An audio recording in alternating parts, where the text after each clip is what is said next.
I don't know if people are realizing, but the Oklahoma City Thunder are better than they were last year, and that's saying a lot because last year they won the NBA championship, but this season they have been looking even better, especially with some new additions that they have. To be specific, Jared McCain, but this team is special. I'm telling you guys, led by the former MVP Shai Gilgeous-Alexander, the Thunder look like they're set on winning another championship this season. This Thunder team is top 5 in defensive rating, offensive rating, opponents points allowed, and there's nothing fluke about this Thunder team. And in fact, they're number 1 in the simple rating system. The simple rating system is a combination of your strength of schedule and the point differential of what you're beating these teams by. And Oklahoma City is number 1 in the league right now. And that basically means that they're playing the hardest teams, but they're beating these teams by a healthy margin. And I just want to start by talking about the head of the snake, the MVP, one of the greatest guards that I've ever seen with my own 2 eyes. Shai Gilgeous-Alexander is having one of the most efficient seasons I've ever seen from a guard in NBA history. Shai averaging 31 points a game, 4 rebounds, 6 assists on 55% shooting, 38% from 3, and 89% from the line. He is the best mid-range shooter in the NBA right now. You think of guys like Kevin Durant, and he's shooting better than him from the mid-range area. SGA is shooting 59% from the mid-range and 75% 0 to 3 feet from the basket. He's automatic anywhere on the floor. He's a sneaky good defender. He plays at his own pace. No one can speed him up. He makes this OKC team better. He handles double teams well. SGA is just a full package, the perfect leader for this Oklahoma City team. And there's just so much you could say about Shai, a true competitor. He's been a little banged up this season, but he has returned. And he looked excellent last night against the New York Knicks. 26 points,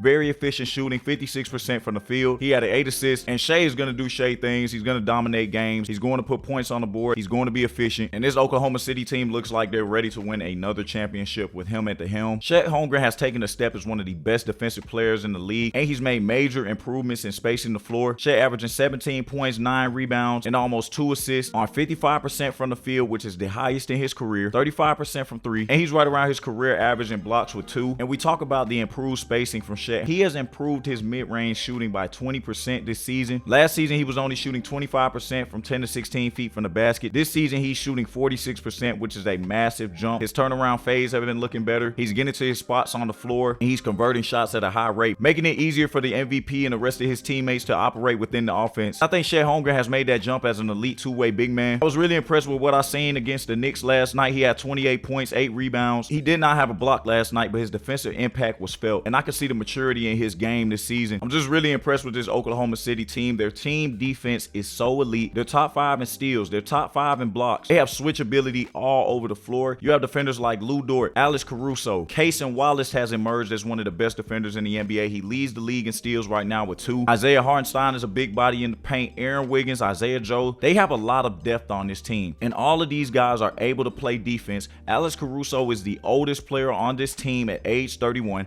Everybody else is young 20s or mid 20s. This Oklahoma City team is here to stay. I really don't think people understand how good this Oklahoma City team is going to be in years to come. They're only going to get better. They have young guys that aren't even playing right now. People thought that this team was going to break the Golden State Warriors 73-9 record. That's how good this team was in the beginning of the season until they got hit by the injury bug. They have had key guys out of their lineup all year long, and they still have been winning games. J-Dub has only played 26 games this season. He is arguably their second best player on this team, and yet they still sit comfortably in the West at the #1 seed, and they keep adding guys to get better. They got Jared McCain from the Philadelphia 76ers, and ever since Jared McCain has gotten there, he's averaged 12 points a game. He's shooting 41% from 3, and I don't know how Philly felt like they weren't able to fit him into the rotation. Their guard depth over there is not even close to being as good as Oklahoma City's, and Oklahoma City fit Jared McCain in just like a glove as soon as he got there. When we talk about Philly, they have Tyrese Maxey, they have VJ Edgecombe, they have Quentin Grimes. I really can't think of any other guards over there you're trying to prioritize over Jared McCain. Maxey and VJ Edgecombe are some of the heaviest played guys in the NBA right now, and I do understand that VJ Edgecombe is a very good rookie,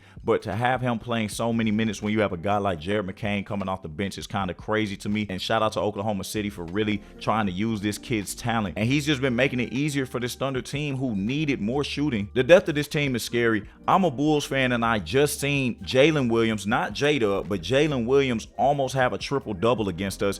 I think he had, like 18 points, 17 rebounds, something like that. And let me just go see, because he just terrorized us the other day. Jalen Williams had 17 points, 16 rebounds, and 6 assists against us. And I know we're not the best team in the NBA. We're very far from it. But the fact that you can have your backup big man come in here and drop numbers like that against us is just ridiculous. Between their offensive firepower and their defensive prowess, I just don't see a lot of teams being able to beat these guys, especially in the 7-game series. I know a lot of people talk about the Spurs. I know a lot of people talk about Denver. I don't think any of those teams are better than this Oklahoma City team. I definitely think the Spurs have ways to go. They haven't had a playoff series in years, and to believe that they're just going to come in and knock off the reigning champs, and I understand the regular season series is kind of lopsided towards the Spurs way, but let's be honest, we all know the intensity of the playoffs is crazy. The game planning is different. The defensive intensity is insane, and I just think it's nonsense to think that they would beat them in a 7-game series. I think that the league should be very afraid of the Oklahoma City Thunder for the years to come. They have so many young guys getting better day after day after day, and as an NBA fan, it's honestly been fun to see. So shout out to the Oklahoma City Thunder. I just wanted to rant about those guys for a little bit today, and Sam Presti has done a hell of a job with this team over the past couple of years, and Mark Daigneault once again having a hell of a season coaching these guys. But it's your boy 100 Points. Thank you guys for watching. I appreciate all the love and support. God bless you all, and I'm out. Peace.